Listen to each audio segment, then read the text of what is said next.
तो चलिए दोस्त, आप लोगों को इस वक्त दिखाई दे रहा होगा। ये है मेरी स्पेक्ट्रम की किताब, जिसके लिए मैंने नोट्स बनाए थे। लेकिन आपके लिए मैंने क्या किया है, इस स्पेक्ट्रम की पुस्तक को फिर से शुरू किया है। और आपके सामने जो है, क्योंकि लिखने में बहुत थोड़ा सा मतलब कम से कम मुझे 1.5 घंटे लगे थे। तो 1.5 घंटे में मैंने क्या किया, 10 या 12 पेज का एक टॉपिक पे नोट बनाया, पुर्तगालियों का आगमन, यूरोपियों का आगमन। यूरोपियों का आगमन जो चैप्टर है, उसके अंतर्गत पुर्तगालियों का आगमन और उनके द्वारा किए गए कार्य, उनकी उपलब्धियां, उनके पतन, इसके बारे में जो है मैंने एक टॉपिक तैयार किया आज के लिए। देखिए, आपको करना क्या है कि सबसे पहले तो आप चैप्टर देख ले या पेज देख ले, और देख ले कि आपको कितने दिनों में पढ़ना है। अगर आपको 2 महीने में पढ़ना है, थोड़ा सा ज़्यादा पढ़ना है, 6 महीने में पढ़ना है, क्योंकि मैंने 2 महीने का मैक्सिमम 3 महीने का टारगेट लिया है। तो 3 महीने में इसे अच्छे से पढ़ने के लिए और नोट्स तैयार करने के लिए हमें क्या करना पड़ेगा, बहुत ही माइनर, मिनिमम 10 पेज देखना पड़ेगा।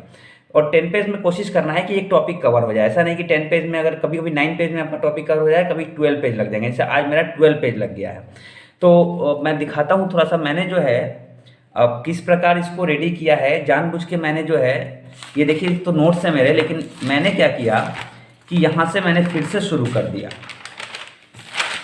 यहाँ से मैंने फिर से शुरू कर दिया आपके लिए, ताकि आपको अच्छे से समझ में आए।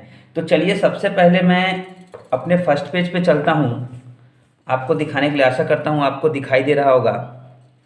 देखिए, मैंने लिखा है यहाँ पे, ध्यान दीजिएगा, इकाई 1 अध्याय 3। मैंने बताया था 2 अध्याय में क्या क्या है। आप किताब लेके बैठिए साथ में, और आपको बड़े ही अच्छे से समझ में आएगा। ये पुस्तक है और बड़े ही मज़े से अभी समझ में आने वाला है। तो अध्याय 3, और इसका नाम है भारत में यूरोपियों का आगमन। यूरोप में बहुत सारे देश हैं, बहुत सारे देश हैं यूरोप में। उन्हीं में से जो है पुर्तगाल, या फिर अगर हम कहें ब्रिटेन, तो ये सब जो है, ये लोग जैसे जैसे आए तो सबको मिला के कहा जाता है यूरोपियों का आगमन। तो यूरोपियों के आगमन के अंतर्गत हम लोग पुर्तगाली शक्ति के बारे में पढ़ेंगे, किस प्रकार पुर्तगाली हमारे भारत में आए थे। तो मैं पहले किताब, नोट्स तो है, नोट्स तो एक निचोड़ है, पहले इस पुस्तक को देखिए आप लोग, कहाँ से मैंने इसे उठाया है।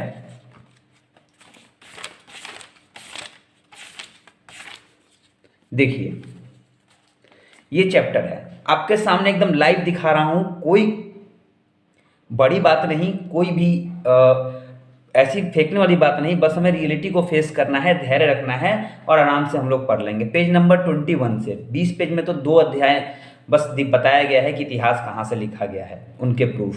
लेकिन यहाँ से शुरू होता है इकाई 2 अध्याय 3, यूरोपियों का आगमन एवं ब्रिटिश शासन का सुदृढ़ीकरण।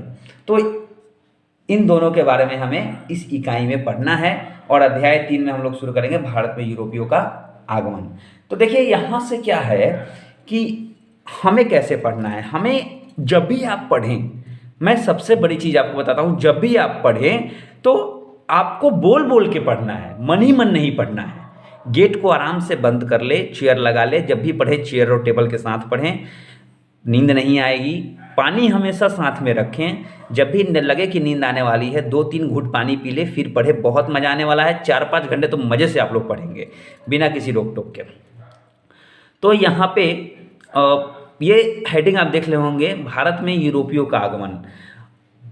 अब आप लोग खुद पढ़ेंगे, मैं आपको बता देता हूँ। एक बार बोल के जरूर पढ़िएगा, एक बार बिना बोले पढ़िएगा, मतलब एक छोटा सा पैराग्राफ आपको समझ में आ जाएगा दोनों में क्या अंतर होता है। चलिए, बोल के जब इसको पढ़ेंगे तो आपको यहाँ से लेके और पूरे यहाँ तक, इसमें छोटे छोटे पैराग्राफ हैं, आपको ये समझ में आएगा कि क्यों, आखिर क्या ज़रूरत पड़ी, या फिर क्यों यूरोपियों को, ये यूरोपियों के बारे में दिया हुआ है। चैप्टर का एक इंट्रो कह सकते हैं, परिचय। देखिए, इतिहास जो है याद करने की चीज़ नहीं होती। अगर आप मुख्य परीक्षा के लिए तैयारी कर रहे हैं, इतिहास समझने की ज़रूरत होती है। आप समझ लेंगे तो कुछ डेट, अगर आपको तारीखें अगर कुछ थोड़ी थोड़ी याद हैं, तो बड़े ही अच्छे से और बेहतरीन ढंग से आप मुख्य परीक्षा में लिख सकते हैं।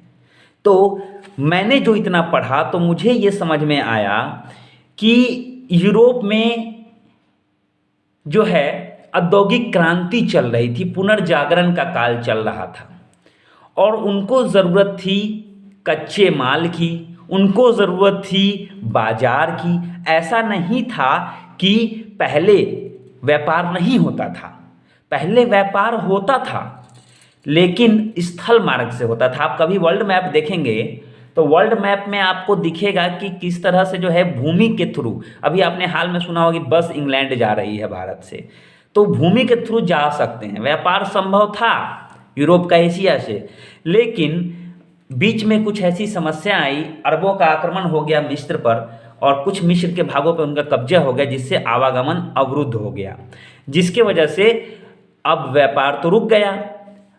और व्यापार जब रुक गया तो लोग जो थे, यूरोपीय लोग, वो लोग क्या करने लगे, व्यापारी साधन ढूंढने लगे किस प्रकार पहुंचा जाए, तो उन्हें समुद्री मार्ग समझ में आया। तो कुछ इसी प्रकार के कारण थे, पुनः जागरण काल चल रहा था, औद्योगिक क्रांति आ गई थी, उद्योग धंधों का विकास हो रहा था, उन्हें बाजार की ज़रूरत थी, कच्चे माल की ज़रूरत थी। देखिए मैंने पढ़ा है बड़े आराम से और मुझे इतना समझ में आया। अब यहाँ से इतने के बाद जब मैंने यहाँ से शुरू किया तो सबसे पहले मैंने ये चीज़ें नोट की, इन चीज़ों को मैंने देखा कि क्या क्या कारण था। तो देखिए मैंने कितने आसानी से 5-6 लाइनों में, 7 लाइनों में जो है इस कारण को लिख लिया, ताकि कभी कारण अगर व्याख्या करने के लिए आए तो हमें समझ में आए।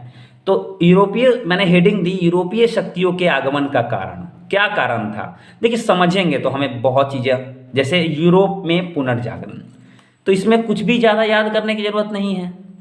पुनर्जागरण मतलब पुनर्जागृति, बदलाव। कृषि में निवेश कम लाभ, यानी कृषि में अधिक निवेश करने पर लाभ कम होता था, तो खेती का कोई स्कोप नज़र नहीं आ रहा था, उसमें ज़्यादा लाभ नहीं हो रहा था।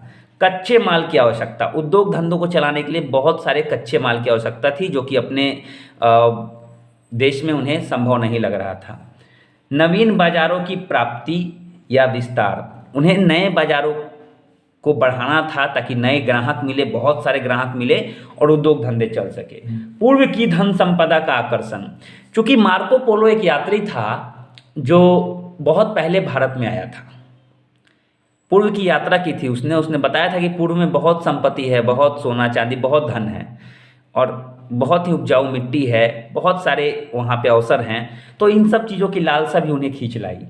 ईसाई मत का प्रचार प्रसार, एक उद्देश्य ये भी था कि भाई हमें पूरे वर्ल्ड में ईसाई मत का प्रचार प्रसार करना है। और उसके बाद यूरोप में सामंतवाद के स्थान पर पूंजीवाद व्यवस्था। सामंतवाद और पूंजीवाद में क्या अंतर है, सामंतवाद में और पूंजीवाद में क्या अंतर है? तो पूंजी से आप लोग समझते होंगे धन, बहुत सारा धन, यानी कि धन बहुत हो गई थी, पूंजी बहुत हो गई थी। अब सामंतवाद का गया जमाना कि हमने धन रखा है और उसको हमने संजोग के रखा है, नहीं, हमें पूंजीवाद में विश्वास करना है, पूंजी बनानी है, उसी धन से धन कमाना है। तो ये कुछ कारण थे। अब फिर बुक को मैंने उठाया और मैंने यहाँ से पढ़ना शुरू किया कि किस प्रकार जो है ये सारे कारण, यहाँ कारण खत्म हो गए। अब यहाँ पे था कि भारत के लिए समुद्री मार्ग की खोज एवं पुर्तगालियों का आगमन। जैसा कि हेडिंग से पता चलता है कि समुद्री मार्ग की खोज की आवश्यकता क्यों पड़ी, कैसे लोग आए और क्या उनकी मंशा थी। देखिए यहाँ पे एक छोटा सा हेडिंग है, पुर्तगालियों का मंतव्य, मतलब उनकी क्या मंशा थी और उनके आने पर भारत की स्थिति क्या थी। यहाँ ये तीसरा, यहाँ देखिए, पुर्तगालियों के आगमन के समय भारत की स्थिति क्या थी। इतना ही हमें समझना है दोस्त। और देखिए मैंने इसको कैसे, इसके नोट्स तैयार किए। ये तो हो गया कारण। अब यहाँ देखिए, केप ऑफ गुड होप से होकर पहली बार 17 मई 1498 को वास्को डी गामा भारत के कालीकट पहुंचा। तो वो एक पुर्तगाली व्यापारी, या व्यापारी कहिए या उसको यात्री कहिए, बाद में लोग व्यापार कर लेंगे, पहले तो वो एक यात्री था। तो पहली बार केप ऑफ गुड होप से होकर, ऐसा नहीं कि पहली बार जो थे यूरोपीय भारत आए थे, ऐसा नहीं है, पहले भी आ चुके थे। लेकिन केप ऑफ गुड होप से होकर कभी कभी यूपीएससी या कभी आप बड़े पीसीएस एग्जाम दीजिएगा तो उसमें ऐसे ही आपको क्वेश्चन फंसाएगा, लिख देगा कि सीधे इस केप ऑफ गुड होप को हटा देगा और लिखेगा कि पहली बार जो है भारत की यात्रा यूरोपियों ने कब की थी, कौन से शताब्दी में की थी। तो आप तो सीधे 1498 याद रहेगा, आप 15वीं शताब्दी मार दीजिएगा। लेकिन नहीं, बहुत ही पहले से लगभग 12वीं 11वीं शताब्दी से व्यापार होता आ रहा है और वो लोग आते थे। लेकिन समुद्री मार्ग की जो खोज थी वो वास्को डी गामा ने की थी, क्योंकि ऐसी आवश्यकता आ गई थी, जैसा मैंने आपको बताया था। क्लियर है, यही ऐसे ही आपको क्लियर होना है। नोट्स जब आप पढ़ेंगे और नोट्स लिखेंगे तो आपको ऐसे ही जो है क्लियर होते जाएगा। उसके बाद पुर्तगालियों की मंशा, मैंने अभी यहां पे एक वर्ड यूज देखा था ना, सॉरी फट गया मेरा बुक आप लोगों की वजह से। तो पुर्तगालियों का मंतव्य, क्या मंशा थी उनकी, तो उनकी मंशा जो थी, मैंने जब वो पढ़ा, आप पढ़िएगा और नोट्स खुद बनाइएगा। तो व्यवसाय, पहले तो बिजनेस, उनकी मंशा क्या थी, बिजनेस यानी व्यवसाय, उनकी मंशा थी व्यवसाय। दूसरी मंशा थी ईसाइयत का प्रचार। तीसरी मंशा थी अरब, जो कि अरबों ने पहले से ही भारत में अपना व्यापार फैला रखा था, वो उनके प्रतिद्वंदी के रूप में थे, उनको बाहर खदेड़ना। उसके बाद पूर्वी व्यापार पर एकाधिकार कायम करना, दोनों एक दूसरे से मिलते हैं, क्योंकि जब खदेड़ देंगे तो एकाधिकार कायम हो ही जाएगा। और तत्कालीन पुर्तगाली शासक मैनुअल प्रथम ने क्या किया, 1501 में अरब, फारस तथा भारत के साथ व्यापारिक एकाधिकार की घोषणा कर दी। मतलब उसने तीनों को हरा के 1501 के आसपास उन्होंने क्या किया, लास्ट में ये तीनों मंशा हो गई और ये परिणाम हो गया कि उसने सबको खदेड़ने के बाद, यहाँ पे मैं और बड़ा करता हूँ, सबको खदेड़ने के बाद उसने क्या किया कि घोषणा कर दी कि भाई हमारा एक अधिकार हो गया, अब ना अरब रहे ना फारस रहे, अब हमारा अधिकार है और भारत में तो हम हैं ही। तो ये उनकी मंशा थी। अब थोड़ा सा आगे चलते हैं, मैंने एक और हेडिंग यहाँ आप लोगों को दिखलाया था पुस्तक में, आप देखिए कि भारत की क्या स्थिति थी। यहाँ आगमन हो गया, यहाँ देखिए पेज नंबर 23, पुर्तगालियों के आगमन के समय भारत की स्थिति क्या थी। तो ये तो पूरा लिखा हुआ है पैराग्राफ, इधर भी पूरा पैराग्राफ लिखा हुआ है। अब इसमें हमें क्या करना है, एक सेकेंड, तो यहाँ पे जो है इसमें हमें क्या करना है कि हमने बड़े ध्यान से इसको पढ़ना है। और कहाँ से प्रेरणा मिली, यहाँ पे अभी प्रेरणा लिखा हुआ है, भारत आगमन की प्रेरणा कैसे मिली, ये तो हमें बड़े ध्यान से उसको बोल बोल के पढ़ना है, हमें ज़्यादा समझ में आएगा।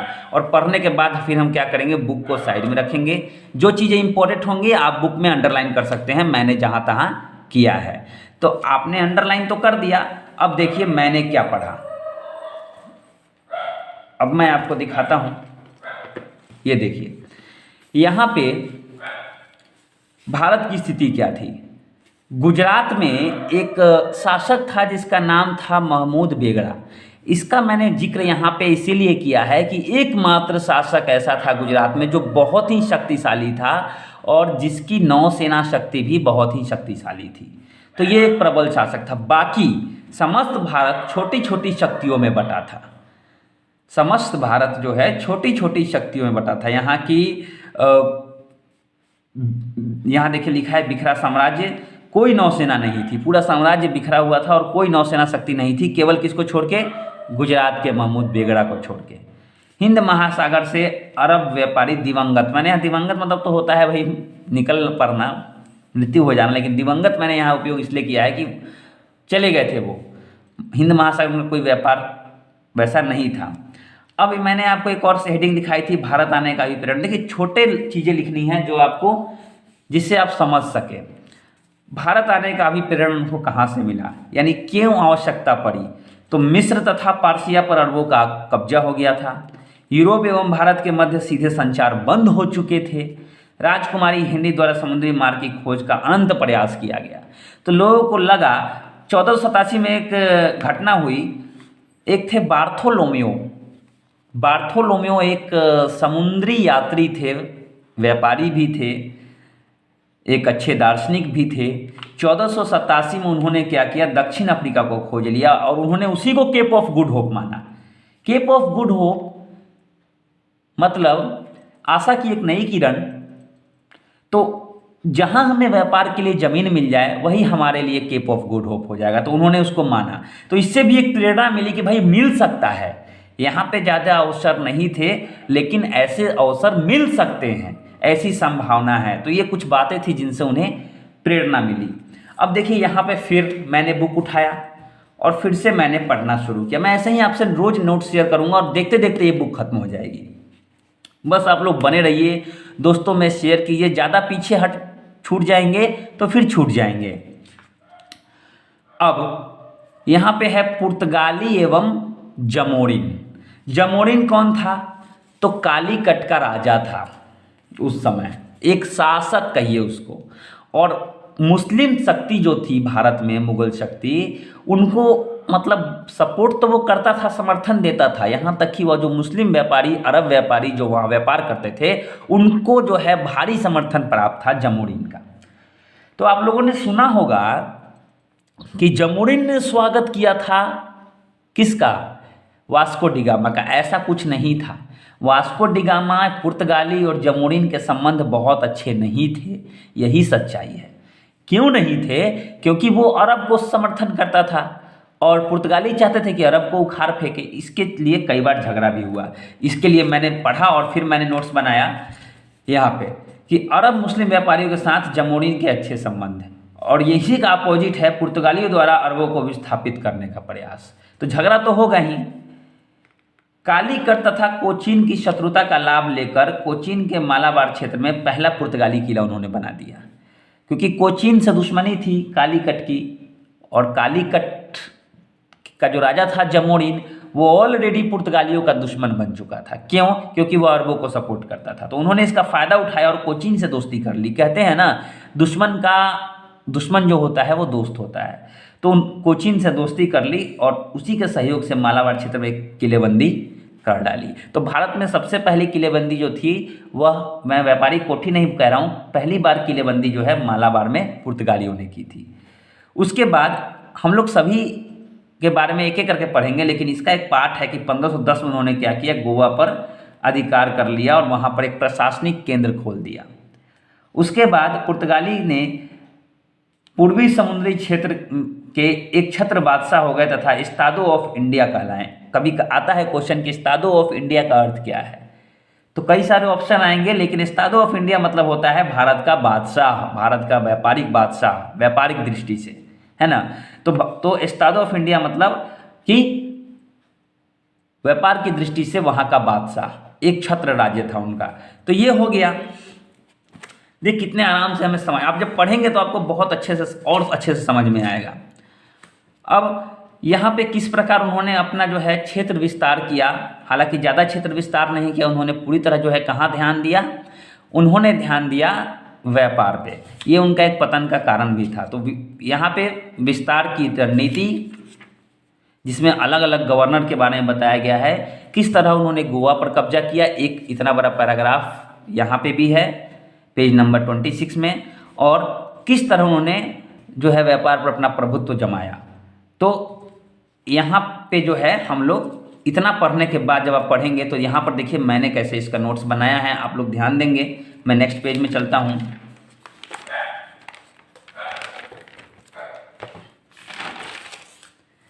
बस ये 1.5 घंटे की पढ़ाई, आप 3 घंटे करेंगे तो कहीं अच्छा कर सकते हैं। अब यहाँ पे देखिए भारत में पुर्तगाली साम्राज्य का सूत्रपात कैसे हुआ। तो सबसे पहले 1505 में प्रथम पुर्तगाली गवर्नर फ्रांसिसो द अल्मीडा आए।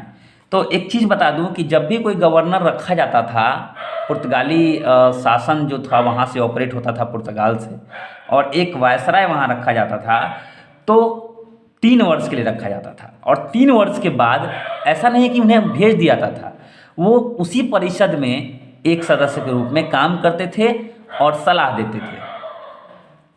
तो 3 वर्षों हेतु 1505 से 9 तो यहाँ पे 4 वर्ष हो गए, 1 साल बढ़ा था, इतने दिन के लिए वो रहे थे, लेकिन 3 वर्षों के लिए ही उन्हें रखा जाता था। तो 1505 से 9 तक अल्मीडा जो थे वह भारत में एक गवर्नर के रूप में रहे। उन्होंने क्या क्या कार्य किए, अल्मीडा के कार्य या उनकी उपलब्धि कहिए इसको, कुछ कार्य किए। आपने अभी तक बहुत कम कार्य पढ़ा होगा, लेकिन जब स्पेक्ट्रम पढ़ेंगे तो काफ़ी डिटेल में इसके बारे में लिखा हुआ है। पुर्तगाली जो स्थिति थी उसको सुदृढ़ किया। अदन, आमुज एवं मलक्का, ये तीनों क्षेत्र हैं जहाँ पर मुस्लिम व्यापार बड़े ही सुदृढ़ था। वहाँ के मुस्लिम बाजार जो है उन्होंने बर्बाद कर दिए, व्यापार बर्बाद कर दिए और सब पर क्या कर लिया, कब्जा कर लिया। ये एक महत्वपूर्ण काम किया था। तीसरा, मतलब अपने लिए कोचीन, केलवा तथा किलवा में किलेबंदी की। ये मैंने बताया, कोचीन क्या था, दुश्मन था कालीकट का, वहाँ किलाबंदी अल्मीडा ने ही किया। लाल सागर में चौकसी बढ़ाई। लाल सागर में मिस्र का हस्तक्षेप हो रहा था, तो वहाँ पे उन्होंने क्या किया, चौकसी बढ़ाया। मिस्र तथा गुजरात के संयुक्त नौसेना को हराया। एक बार युद्ध हुआ था मिस्र तथा गुजरात में, तो एक बार तो अल्मीडा हार गए थे और उसी हार में जो है अल्मीडा के पुत्र की मृत्यु हो गई थी। आप जब पढ़ेंगे डिटेल में तो आपको पता चलेगा। उसी के चक्कर में उन्होंने फिर से युद्ध किया और मिस्र तथा गुजरात के संयुक्त नौसेना को हराया था। इस प्रकार अल्मीडा के पश्चात जो है अल्फांसो डी अल्बुकर्क आए, जो 9 से लेकर 15 तक रहे। उन्होंने क्या किया कि पुर्तगालियों के वायसराय के रूप में जो है भारत में आए। कितने साल रहे थे, 6 साल, 2 बार ये रहे थे। तो ये इनका, अब यहाँ से हम लोग अल्बुकर्क के बारे में थोड़ा सा जानते हैं। सारे गवर्नर के बारे में बताया गया किस प्रकार जो है पुर्तगाली शक्ति का विस्तार हुआ। आप चाहें तो कुछ और ज़्यादा भी लिख सकते हैं, आपके नोट्स बनाने पे डिपेंड है। हो सकता है कि आपके नोट्स मेरे नोट्स से काफ़ी बढ़िया हो। अल्फांसो डी अल्बुकर्क, इनकी उपलब्धि क्या थी? सबसे पहले इनको वास्तविक संस्थापक कहा जाता है। क्यों? क्योंकि पुर्तगालियों की जो विस्तार था, क्षेत्र विस्तार से लेकर शासन से लेकर व्यापारिक उपलब्धि, इन्हीं के समय में काफ़ी विस्तार हुआ था इन सब चीज़ों में, इसलिए इनको वास्तविक संस्थापक कहा था। इन्होंने क्या क्या किया, इनकी उपलब्धि देखिए। पुर्तगाली साम्राज्य की पूर्ण स्थापना की, यानी पूरी तरह से स्थापना जो है इन्होंने ही की। समुद्री व्यापारिक प्रवेश जो जहाँ जहाँ थे वहाँ पे पुर्तगाली बेस की स्थापना की, सैनिक बेस की स्थापना, सैन्य बेस की स्थापना उन्होंने सारे जो जितने भी एंट्री पॉइंट थे वहाँ पे किया। 1510 में आदिल शाह जो गोवा का शासक था उसको हराकर जो है उससे गोवा छीन लिया। हिंदू महिलाओं के साथ विवाह नीति, हिंदू महिलाएं जो थी उनसे विवाह करके और साम्राज्य का विस्तार किया। इनके समय पुर्तगाली एक मजबूत नौसैनिक शक्ति बने, नौसेना को उन्होंने काफ़ी सुदृढ़ किया। 1511 में क्या किया था, मलक्का पर पुर्तगाली प्रभुत्व कायम कर लिया। पहले मलक्का कोचीन के अंतर्गत था, उन्होंने उस पर भी अपना अधिकार कायम किया। पश्चिम भारत के विभिन्न हिस्सों का दुर्गीकरण किया, यानी दुर्ग बनाए, जहाँ तहाँ किलेबंदी की। तो ये सारे प्रयास बहुत ही महत्वपूर्ण थे अल्बुकर्क के द्वारा, इसलिए जो है इनको वास्तविक संस्थापक कहा जाता है। और उन्होंने क्या किया कि और भी कुछ चीज़ें थी, जैसे भारत में पुर्तगालियों का व्यापारिक प्रभुत्व, इसमें एक हेडिंग है, एक कार्टेज व्यवस्था थी, आपने पढ़ा होगा कार्टेज व्यवस्था। इसमें क्या था कि जैसे कि अगर मैं भारतीय हूँ और मुझे जहाज भेजना है समुद्र में, चाहे वह कार्गो जहाज हो चाहे वह मछली मारने के लिए हो, हमें आदेश लेना पड़ेगा पुर्तगालियों से। अगर आपने आदेश नहीं लिया तो वो लोग उस पर हमला करेंगे और पूरा सामान लूट लेंगे। तो यही थी कार्टेज व्यवस्था। भारतीय जहाज़ों को पुर्तगाली वायसराय से आज्ञा लेनी पड़ती थी, यही कार्टेज व्यवस्था थी। वस्तु विनिमय के लिए वो लोग क्या करते थे, पश्चिम से सोना चांदी लाते थे तथा बदले में मसाला एवं कपड़े ले जाते थे। व्यापारिक लाभ का मुख्य स्रोत मसाला था। क्या था? मसाला, दालचीनी, मिर्च, काली मिर्च, ये इसका सबसे ज़्यादा व्यापार हुआ। मसालों के अतिरिक्त वो लोग क्या करते थे, जो एशियाई देश थे, एक देश से दूसरे देश वो लोग सामान का भी आदान प्रदान करते थे, पहुंचाते थे, इसका किराया लेते थे और उससे भी उनको लाभ होता। तो ये सब जो थे उनके कुछ आय के स्रोत थे। तो यहाँ तक हमने पढ़ा। अब थोड़ा सा बुक पे ध्यान देते हैं। इतना के बाद अब हम लोग देखेंगे कि पुर्तगालियों का मुगलों के साथ कैसा संबंध था। जब उनका एक उद्देश्य था, मैंने बताया था कि ईसाइयत का प्रचार, तो उन्होंने मुगलों को अटेम्प्ट किया, मुगलों के पास गए और शुरू शुरू में मुगल शासक चाहे वह अकबर हो या जहांगीर हो, सबने जो है बहुत ही रुचि ली ईसाइयत में। कई सारे, क्योंकि जहांगीर को तो ऐसे ही चित्रकला में बहुत शौक था उनका, तो उसने क्या किया कि चित्रकला में बहुत ही इंटरेस्ट लिया, जिसके वजह से लगा कि पुर्तगालियों के कि हो सकता है कहीं वह बाद में ईसाई बन जाए, और उन्होंने एक अवसर देखा कि मुगलों को ईसाई बना देंगे, लेकिन ऐसा हुआ नहीं। और मुगल क्यों उनको इतना संरक्षण दे रहे थे? क्योंकि उन्हें बहुत सारा हथियार चाहिए था उनसे, वो अपनी शक्ति बढ़ाने के लिए पुर्तगालियों से आधुनिक हथियार लेना चाहते थे। तो ये एक कारण था, दोनों तरफ से अपना अपना लाभ देखा जा रहा था। लेकिन बाद में ना ही पुर्तगालियों ने मुगलों को कोई सहायता दी, ना ही मुगल ईसाई बने। तो यहाँ पे देखिए, मैं एक हेडिंग आपको बताता हूँ, अकबर एवं पुर्तगाली, उसके बाद जहांगीर एवं पुर्तगाली, इसके ऊपर है ईसाइयों के संरक्षण के पीछे राजनीतिक मंशा। क्या मंशा थी मुगलों की, मुगल शासकों की, उसके बारे में दिखाया गया है, और किस तरह जो है अंग्रेज़ों से पुर्तगालियों की शत्रुता हो गई।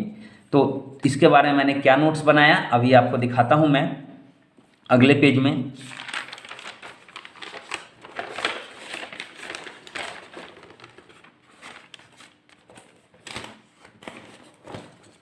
यहाँ पे मैंने थोड़ा सा लिखा नीनो डी कुन्हा के बारे में।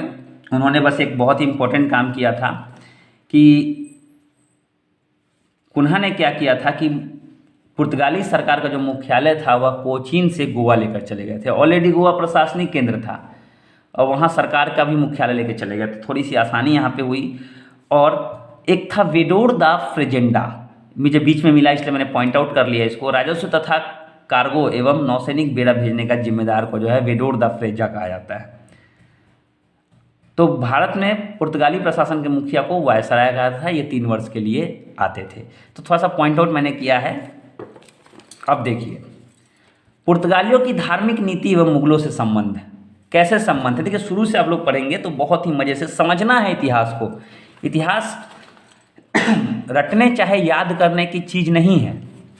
मैं ऐसे ही डेली आपके लिए नोट्स लेके आऊँगा, आप पढ़ेंगे। अब देखिए मैंने इतना काम किया, आपको क्या करना है कि आपको भी इतना ही काम करना है।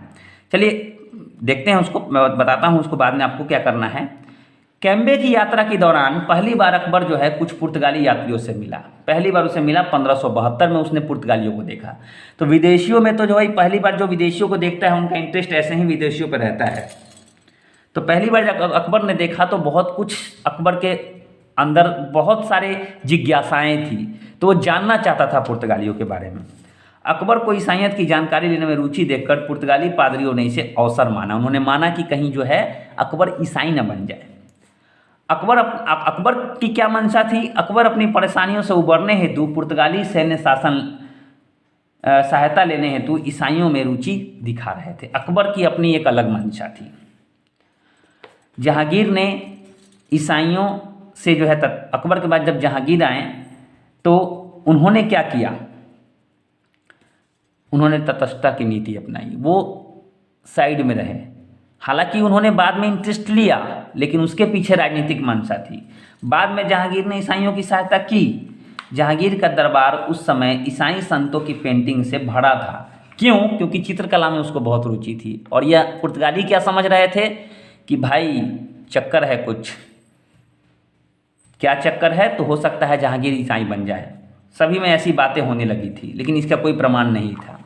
अंत में क्या हुआ, पुर्तगाली मुगल दरबार को ईसाइयत में परिवर्तित करने में असफल हुए और ऊपर से मुगल जो शासक थे वो भी पुर्तगालियों से कोई सहायता नहीं ले पाए। उन्होंने भी उनकी कोई सैन्य सहायता नहीं दी। इसके बाद कैप्टन हॉकिंस भी आए तो उनकी यात्रा के बावजूद भी मुगलों तथा पुर्तगालियों के संबंध नहीं बिगड़े। हॉकिंस जो थे वो ब्रिटिश एक यात्री थे और वो चाहते थे कि किसी तरह से जो है पुर्तगालियों और मुगलों में जो है फूट हो जाए, लेकिन ऐसा नहीं हुआ। अंत में 1611 में हॉकिंस ने मुगल दरबार छोड़ दिया। उसके बाद शाहजहाँ का जब समय आया तो उस समय पुर्तगालियों ने एक गलती कर दी। क्या गलती की कि मुमताज़ महल जो थी उनकी बेगम, उनकी 2 दासियों को बंदी बना लिया, और इसी कारण से पुर्तगाली और मुग़ल दोनों में जो है संबंध पूरी तरह से बिगड़ गए। तो यहाँ पे एक संबंध में खटास आई। आप डिटेल पढ़ेंगे तो बड़े अच्छे से जो है आपको अच्छे से समझ में आ जाएगा। मैंने बस नोट्स बनाने का एक तरीका आपको बताया है। आगे चलते हैं। आगे अगर मैं देखूं तो भैया खटास आ गई और उनका जो है शासन चल रहा था। नौसेना उनकी, मुगलों की कोई नौसेना नहीं। समुद्री व्यापार पर उनका प्रभुत्व, मुगलों का ऐसा कोई आय नहीं, वो तो करों पे जीते थे। तो मुगलों और पुर्तगालियों में दुश्मनी हो गई, और बीच में अंग्रेज भी उस समय ब्रिटिश को एंट्री हो रही थी। तो यहाँ पर जो है धीरे धीरे जो है उनका पतन होने लगा। उनके पतन के कुछ कारण थे। यहाँ पे हेडिंग देखिए आप, पुर्तगालियों का पतन। तो पुर्तगालियों का पतन जब मैंने डिटेल में पढ़ा तो मुझे कुछ चीज़ें मिली। मैंने कुछ चीज़ों को पॉइंट, और मैंने यहाँ मोड़ दिया पेज को। यहाँ के बाद डच के बारे में पढ़ना है। पुर्तगाली खत्म, तो पतन मैं आपको देखता हूँ। मैंने पॉइंट आउट करके कुछ लाइनों में इसको समेटा है। मैंने हेडिंग दी है पुर्तगालियों का पतन। आप देख सकते हैं यहाँ पुर्तगालियों का पतन। तो क्या कारण थे, ये सारे कारण को मैंने यहाँ पे कारण लिखा है। सारे कारण को पॉइंट आउट किया है। 11 कारण है जो कि बुक में मेंशन है, और हमें इसको समझना है, याद नहीं करना, रटना नहीं है। पहला देखिए, 1580 में घटना हुई, उसमें जो है पुर्तगाली का स्पेन से लगाव हो गया। अब स्पेन पर वो निर्भर हो गए। स्पेन पे निर्भर हो गए तो भारत से ध्यान हटा, और 88 में अंग्रेजों का स्पेन से युद्ध हो गया। तो स्पेन को अंग्रेजों ने हरा दिया। तो स्पेन को हराया, जिससे पुर्तगाली शक्ति भी कमजोर हो गई, क्योंकि पुर्तगाली जो थे स्पेन की सहायता कर रहे थे। पुर्तगाल की अंदरूनी कमजोरी, उनकी आपस में जो है बनती नहीं थी। पुर्तगाल के वायसराय कुछ और करते थे, प्रशासन कुछ और कहता था, सैनिक कुछ और करते थे, अंदरूनी क्लेश था। पुर्तगाल में निरंकुश सम्राट जो है अपनी मनमानी करते थे। पुर्तगालियों द्वारा जबरन धर्म परिवर्तन, मैंने कहा था ना, एक उनका एक एम था कि ईसाइयत में परिवर्तित करना है सबको। तो जबरन धर्म परिवर्तन होता था। स्वयं को केवल व्यापारिक मुनाफे तक सीमित रखते थे। वो लोग, उन लोग का क्षेत्र विस्तार या भारत को जीतने का कोई मंशा नहीं थी। उनकी मंशा क्या थी कि हमें व्यापार करना है, बहुत सारा मुनाफा कमाना है, बस। दूसरा, डकैती तथा लूट मार की नीति, जिससे वह जो थे जनता, पब्लिक, उसकी नज़रों में चढ़ गए। अन्य यूरोपीय शक्तियों से लगातार संघर्ष करते रहे। ब्राज़ील की खोज के बाद भारत की ओर उनका ध्यान और कम हो गया। पुर्तगाल में उद्योग धंधों के अल्प विकास, पुर्तगाल में उद्योग धंधे उतने विकसित नहीं हुए, जिससे जो है उनकी आवश्यकताएं कम गई। और पुर्तगाली व्यापारियों पर पुर्तगाली सम्राट का अत्यधिक नियंत्रण, यानी सारे जो है चीज़ें, क्योंकि सम्राट तो ऐसे भी निरंकुश थे, ऊपर से व्यापारिक नियंत्रण पूरा अपने पास रखे हुए थे। तो यहाँ पे जो है ये सारी कमजोरियाँ थी। इसको आप ध्यान से समझ लेंगे, बड़े आराम से आपको याद हो जाएगा, ज़्यादा रटने की जरूरत नहीं है। तो इस तरह से जो है पुर्तगाल का पतन हो गया। तो देखिए कैसे मैंने ये मैंने बड़ा बड़ा लिखा था कि मोबाइल के स्क्रीन में अच्छे से दिखे। तो मैंने ये शुरू किया है आपके लिए, और हम सभी इसको मिल के जो है इस पुस्तक को ख़त्म करेंगे।